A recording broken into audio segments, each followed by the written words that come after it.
Assalamualaikum warahmatullahi wabarakatuh. Hai para pencinta catur dan para caturmania, selamat datang kembali di Legenda Catur Dunia. Masih di Olimpiade Catur 2022 Chennai, India yang sudah menyelesaikan 6 babak. Kemarin hari libur kawan, hari jeda, jadi tak ada partai yang digelar. Jadi sementara untuk hari ini kita akan tetap mengulas partai-partai yang terjadi di babak ke-6. Namun sebelum itu, seperti halnya kemarin, ternyata banyak yang suka admin menghadirkan foto-foto yang ada dari website resminya. Kalian bisa juga melihatnya sendiri. Link ada di kolom deskripsi. Saya sertakan kawan link official websitenya. Di sini tadi saya melihat ada foto para Srikandi kita kawan bersama pelatihnya. Kalau tidak salah ini asal Rusia pelatih kita ini kawan, yaitu Ruslan Sherbakov. Dan di sini ada Citra Dewi kawan di depan ini. Kemudian ini Fariha Mariro sepertinya pakai kacamata, kerudung. Terus ada Medina Aulia pakai setelan warna ungu dan Iran pakai orange ini kawan. Dan coba kita lihat foto-foto yang lain. Ini adalah Vincent Kemmer, pemain asal Jerman, dan ada beberapa banyak sekali tangkapan fotografer. Tapi tidak semua kawan tercover oleh fotografer. Mungkin ya sebagian disimpan, tidak dirilis di websitenya. Ada Nordibek Abdusatrov yang kalah oleh siapa? Pentala Haris Krishna di babak ke-6. Sebelumnya dia menyapu bersih 5 babak sebelumnya kawan. Inilah suasana pertandingan di hall tempat berlangsungnya pertandingan kawan. Tim India 2 ini kawan. Di situ ada Gukesh, Nihal Sarin, Adiban Bhaskaran, dan Pragnananda. Gukesh bermain sangat bagus kawan. Sampai 6 babak dia sapu bersih semua game. Ada 2 pemain kawan yang sampai 6 babak ini bersih 6 poin didapat, yaitu Domaraju Gukesh asal India dan satu lagi pemain Kazakhstan. Tadi saya lupa namanya, yang pasti dari Kazakhstan, seorang video master yang elo ratingnya 2400-an kawan. Dan itulah pemain-pemain dari Afrika, banyak sekali. Kalian bisa melihat sendiri kawan foto-foto yang ada di website resminya, untuk melihat suasana bagaimana situasi pertandingan saat kalau foto dari angle seperti ini melihat suasananya agak lebar seperti ya lebih bagus untuk kita pandang, apalagi yang disorot itu para pemain wanitanya. Tidak banyak pemain kita yang disorot kamera lah. Ini ada kawan, nah ini Mbak Iren Karisma Sukandar, jadi bukan selfie ini ya, apa namanya ya, itulah hasil jepretan dari fotografer. Tentu mencari angle yang bagus sangat pintar kalau profesional kawan. Ini dari Vietnam, tim Vietnam. Oke, langsung saja kita ke partai yang kita otak-atik. Kalian bisa melihat sendiri foto-foto yang ada. Dan saya pilih permainannya Domaraju Gukesh kawan. Di babak ke-6 bertemu pemain asal Armenian Gabriel Sargsyan. Sekali lagi, Domaraju Gukesh ini merupakan salah satu pemain terbaik untuk saat ini. Dia menyapu bersih 6 game dengan 6 poin. Satu lagi dari pemain Kazakhstan. Dan di sini Gukesh pegang putih, mengawali dengan permainan pion D4, pion menteri, pion D5, pion C4, Queen's Gambit, Gambit decline atau Gambit ditolak dengan pion E6. Kuda F3, kuda F6, kuda C3, gajah B4, Ragozin defense. Sekali lagi saya ulangi kawan, mungkin di beberapa video sebelumnya pasti kawan-kawan yang setiap hari nonton video saya sudah sangat sering melihat bahwa saya akan menunjukkan langkah-langkah pilihan pada posisi seperti ini. Mungkin bagi kalian yang setiap hari nonton video saya pasti sudah hafal permainan Ragozin defense. Pilihan utama adalah memberikan pin-pinan balik bagi kuda hitam, sama memberikan pin-pinan. Kalau dari hitam ini adalah absolute pin karena mengepin raja kawan, jadi kuda ini ilegal kalau melangkah. Kalau gajah G5 ini merupakan relatif pin di mana kuda masih bisa melangkah, tapi tentu kalian juga tidak akan berani untuk kehilangan menteri. Pilihan nomor 2 adalah pion C pukul pion D4, atau pilihan nomor 3 pion E3, ataupun pilihan nomor 4 inilah yang dipilih oleh Gukesh, menteri A4 skak. Ini untuk memaksa memblokade dengan kuda C6 kawan. Dan hitam untuk saat ini sudah tidak mempunyai kesempatan bermain dengan pion C-nya untuk mendobrak peta pusat. Sama dalam halnya permainan Taras atau semi Taras ataupun Nimzo Indians bermain dengan pion C5 ini kawan. Karena kuda sudah memblokade skak untuk mempertahankan gajah dari serangan menteri ini. Pion E3 rokade oleh hitam atau dari Gabriel Sargisian. Di sini gajah D2, blokade pimpinan, dan selanjutnya adalah pion D pukul pion C4, dipukul balik oleh gajah terang sekaligus berkembang dan gajah ditarik mundur ke petak D6. Pilihan terbaik. Dan Domara Jukukes memilih untuk menarik mundur menterinya ke C2. Mungkin kalian melihat melakukan rokade merupakan pilihan yang bagus juga kawan. Menteri ke petak C2 juga pilihan bagus, pion H3 juga bisa kalian pilih. Menteri ditarik mundur ke petak C2, di sini pion E5 menantang pertukaran pion pusat dan juga sekaligus membuka diagonal bagi pengembangan gajah terangnya. Langsung diterima oleh Domara Jukukes, ingin membuka permainan di petak pusat, dipukul balik dengan kuda menantang pertukaran kuda, sekaligus ancam gajah terang kawan, gajah ditarik mundur ke petak E2. Stockfish menyarankan lebih baik langsung bertukar kuda kawan, tapi Domara Jukukes memilih mempertahankan kuda ataupun gajah di petak F3 ini, dan di sini hitam melanjutkan langsung melakukan pertukaran. Pion C6 juga bisa kalian pilih tadi, dan di sini Domara Jukukes pukul balik menggunakan pion G. Jelas kalian sudah tahu kawan tujuannya memukul balik menggunakan pion G, tidak menggunakan gajah lagi. Putih ingin memanfaatkan lajur G yang terbuka, apalagi dia masih mempunyai opsi untuk rokade panjang. Pion A6 tidak mau kalah mempersiapkan serangan badai pion lewat sayap menteri, karena mengingat sudah terlihat jelas putih ingin mempersiapkan rokade panjang, dan Domara Jukukes langsung rokade panjang.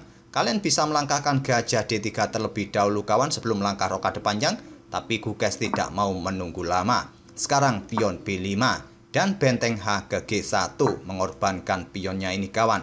Kalau sekarang pion ini diambil, maka jawaban putih selanjutnya adalah benteng H1, jelas menghindari ancaman gajah, dan coba lihat dua lajur ini sudah terbuka bagi benteng-benteng, tentu ini bisa membahayakan bagi hitam kawan.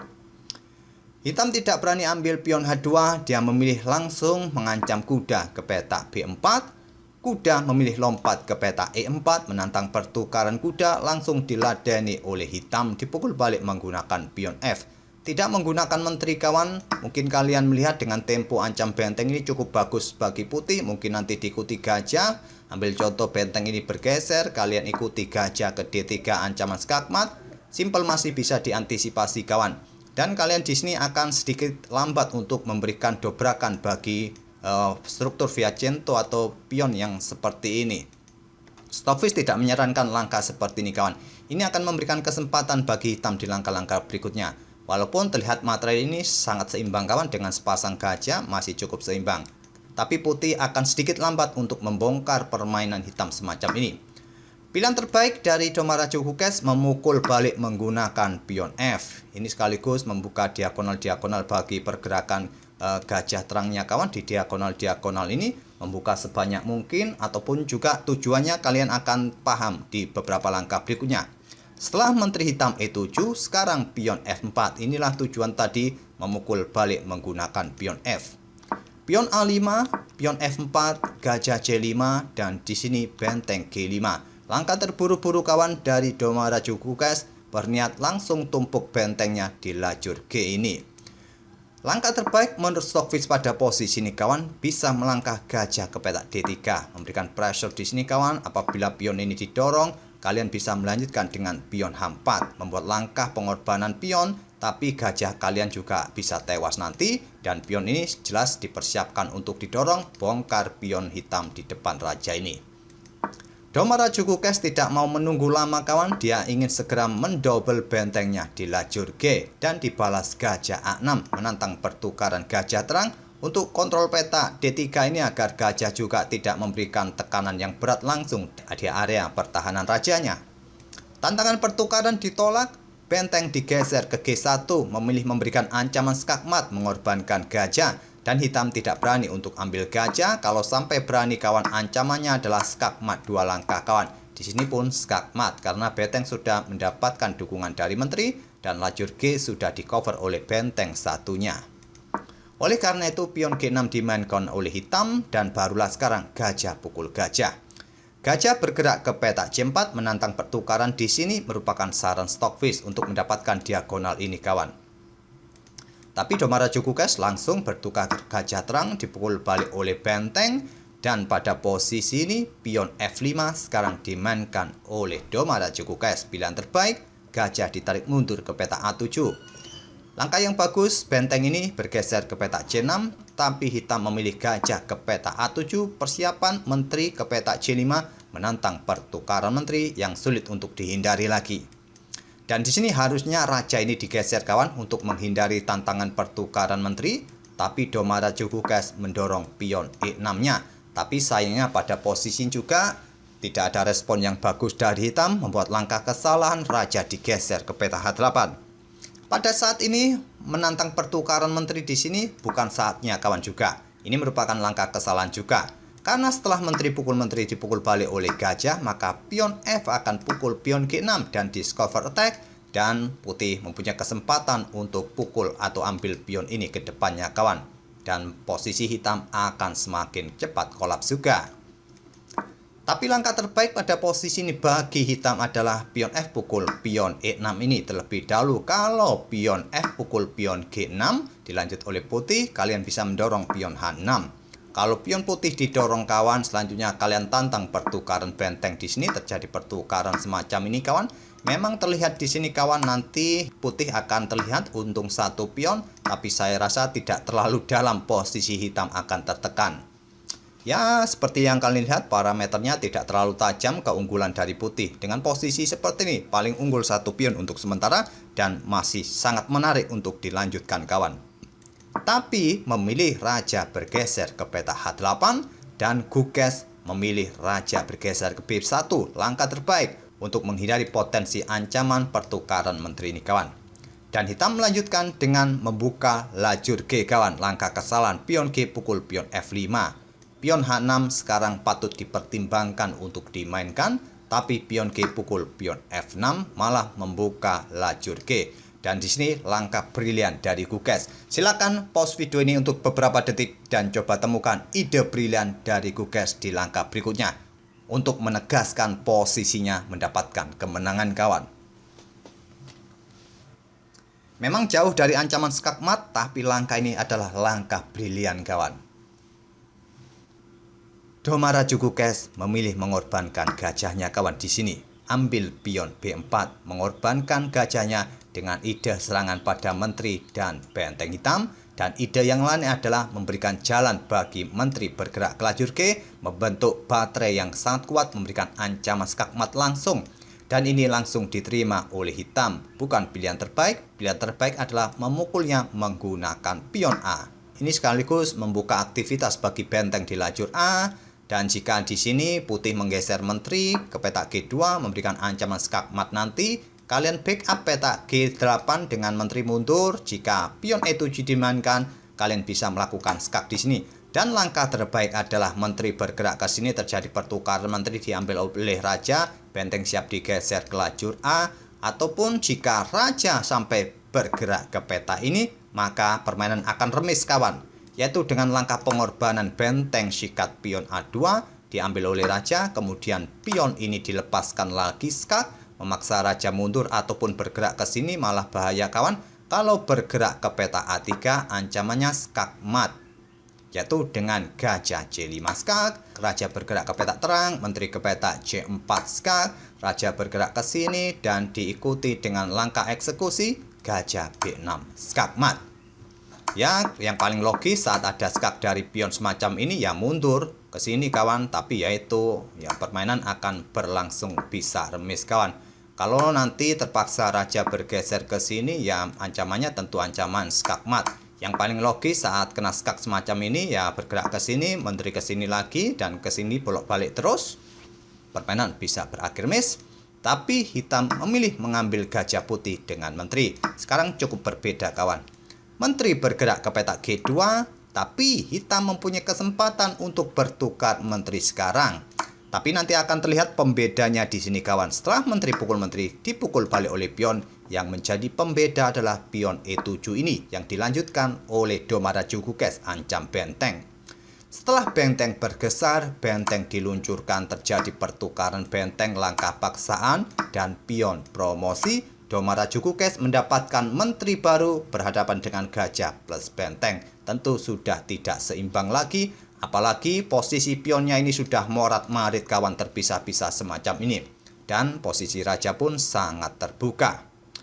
Raja G7 langkah paksaan selanjutnya adalah Menteri E5 skak, ditutup oleh benteng Menteri ke G5 skak, ditutup oleh benteng Menteri ambil pion A5 ancam gajah. Sebelum memindah gajah, memilih melakukan skak terlebih dahulu, tapi raja masih bisa lari ke petak terang. Melakukan skak lagi, raja tetap lari memilih ke petak terang agar tidak kena ancaman dari gajah gelap. Selanjutnya gajah B6, Menteri ke E5 lagi skak, raja mundur ke F8, Menteri H8 skak, raja naik ke E7, Menteri ambil pion H7. Di sini benteng digeser ke E2, Menteri ambil pion E4 skak, raja bergeser, Menteri ke petak B4 skak. Di posisi ini hitam menyerah.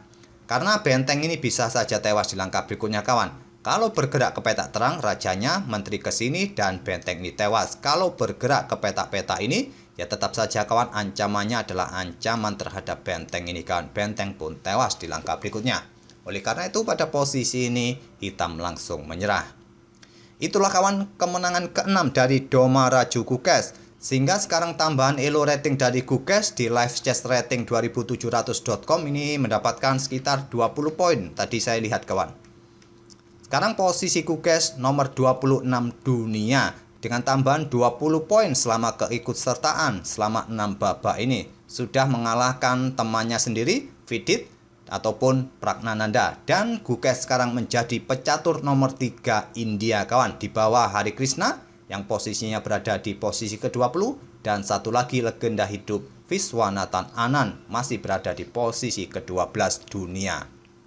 Tentu prestasi yang membanggakan, masih berusia 15 tahun sudah menjadi pecatur nomor 3 India dan berada di 30 besar dunia. Sedangkan posisi Magnus Carlsen ini lumayan kawan, sudah ada tambahan 2,5 poin, elo ratingnya sudah nambah. Carlsen sementara ini mendapatkan 4 kali kemenangan dan 1 kali remis selama 5 game yang dimenangkan. Yang paling merosot ini adalah Caruana kawan, minus 10 poin. Aronian juga minus 7 poin, Wesley So minus 2 poin. Mamedyarov ataupun Anish Giri lumayan, hijau kawan, ada tambahan 6,5 poin dan 5,9 poin. Itulah kawan posisi rating-rating para pemain untuk updatean tanggal 3 Agustus. Ini bukan resmi kawan, bukan rilisan resmi, tapi sangat mendekati atau bisa dibilang 98% mirip nanti dengan edisinya dari video langsung. Oke, semoga permainan dari kedua pemain tadi bisa menghibur kalian. Nanti sore siapakah yang akan kita ulas kawan? Silakan admin kasih masukan. Nanti yang paling banyak yang menginginkan permainan siapa itu yang akan kita ulas. Terima kasih, kita akan bertemu di video-video berikutnya. Wassalamualaikum warahmatullahi wabarakatuh.